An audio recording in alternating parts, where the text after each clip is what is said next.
हे घे दादा. काही प्रश्न विचारायचे असतील तर विचारून घ्या. नाव काय? रीना. ही माझी एकुलती एक बहीण. आई वडिलांनंतर मी सांभाळलं हिला. तुमची शेती किती आहे?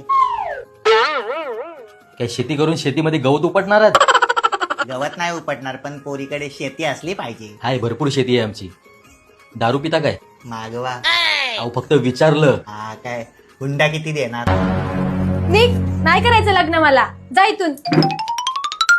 काय दादा, कसली पण स्थळं घेऊन येतोस? अरे काय दुसरा ऑप्शनच नाही आहे. वधूवर सूचक मंडळामध्ये पण नाव नोंदवलंय तुझं. ऑप्शन पण आहे आणि वधूवर सूचक मंडळाची काय गरज कोकण वधूवर ॲप असताना? कोकण वधूवर ऍप? हो, हा फक्त कोकणवासियांसाठीच ॲप आहे. आणि या ॲपमध्ये आपण हजारो प्रोफाईल गव्हर्नमेंट ID सोबत व्हेरीफाय केलेले पाहू शकतो.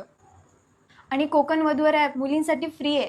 अरे मग लवकर रजिस्टर कर. आजच सकाळी रजिस्टर केलंय. एका मैत्रिणीने सुचवलं, तिचं पण तिथेच जुळलंय. हो, तुम्ही सुद्धा लग्नासाठी इच्छुक असाल तर काळजी करू नका, कारण याच कंपनीचे कोकण वधूवर ॲप सोबतच इतर समाजाचे देखील मॅट्रिमोनी ॲप आहेत. त्यावर जाऊन तुम्ही मनपसंत स्थळे पाहू शकता.